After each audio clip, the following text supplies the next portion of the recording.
NIM 2200269. Di sini saya akan memberikan penyampaian yaitu tentang etik, yang dimana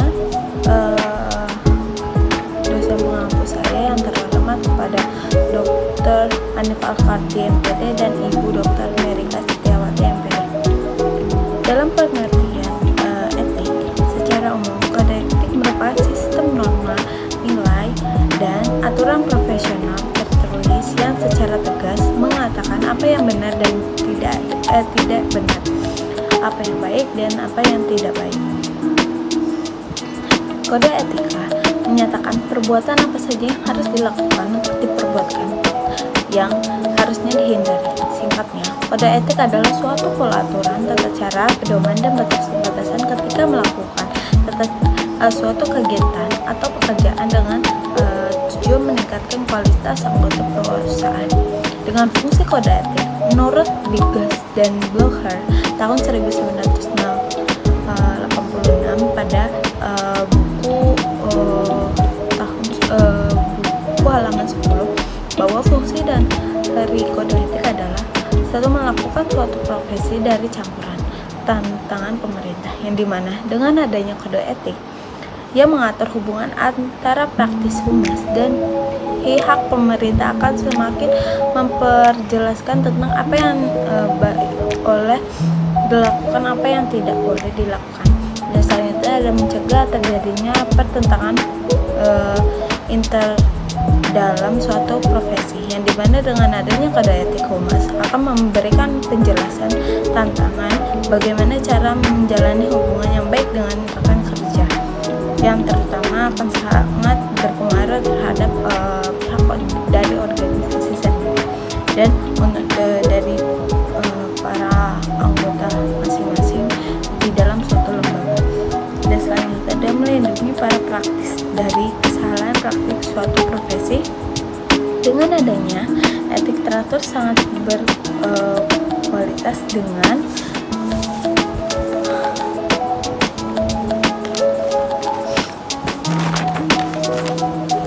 hasil kerja para praktis dalam profesi humas praktis, dan terhadap perusahaan praktis yang baik untuk menjaga dan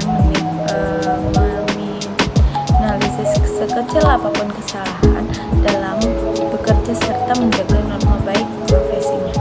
Selanjutnya ada macam-macam kode etik bagi praktik humas, yang dimana ada 4 macam-macam kode, yaitu kode of conduct, yaitu ketika perilaku sehari-hari terhadap integritas pribadi klien dan memajukan media dan umum seperti memperlakukan terhadap para profesinya.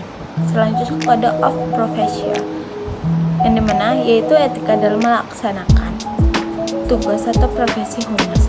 Selanjutnya ada kode of publication, yang dimana yaitu dalam kegiatan mempublikasikan ke dalam suatu media yang pada dasarnya di dalam suatu organisasi. Selanjutnya ada kode of interpretation, yaitu menyatakan aspek aturan pemerintah seperti perizinan dan kesamaan. Selanjutnya, pentingnya dalam kode etik bagi humas yaitu di zaman sekarang, modern sekarang ini, serta ditantangi dalam masa depan yang semakin besar dan ditandai dengan menurutnya kebebasan pers, kebebasan mengeluarkan pendapat, dan berfungsi terlebih di dalam bidang teknologi dan informasi, sehingga orang dalam humas melaksanakan peran aktivitas yang tidak boleh dilepas dari kode etik yang dimiliki, karena kode etik menjadi standar moral yang harus dipegang oleh para lembaga organisasi. Kesadaran memegang teguh kode etik berpengaruh terhadap posisi dirinya di mata masyarakat. Ia juga menjalani tugas dan memberikan kewajiban dengan penuh tanggung jawab sebagai kemampuan dapat keterampilan dimiliki dengan baik untuk menciptakan konsep yang diolah dengan baik terhadap perusahaan yang diwakili masyarakat. Dan selanjutnya dampak dari dampak yang tidak dijalankan oleh kode etik itu berpengaruh terhadap praktis humas sendiri maupun perusahaan. Selanjutnya, bagi humas yang berkenan tidak sesuai kode etik dari rekan sejawat dan peraturan dalam perangkat. Selanjutnya, bagi perusahaan yang tidak menjalankan kode etik akan mendapatkan aturan negatif yang memasyarakati, dan apabila aturan ini berpengaruh pada hubungan perusahaan. Selanjutnya itu, makanya bagi perusahaan yang tidak menjalankan kode etik maka akan dapat citra yang negatif di masyarakat. Apabila citra ini berkembang maka akan sangat mempengaruhi kinerja perusahaan. Dan contoh kode etik humas, kode etik profesi dalam humas di Indonesia pada pasal 1, komitmen pribadi yang dimana memiliki dan menerapkan standar moral serta reputasi strategi yang mengikuti dalam menjalankan profesi kehumasan. Kedua, beberapa secara nyata dan bersungguh-sungguh dalam upaya bermusyawarah kepentingan Indonesia.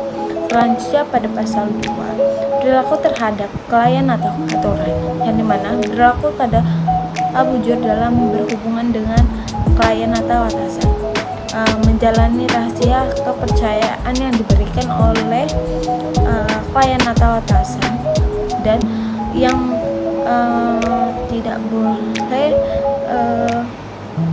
membocori kerahasiaan itu, dan tidak mewakili dua atau beberapa kepentingan yang berbeda dan saling terparat persetujuan semua pihak yang terkait.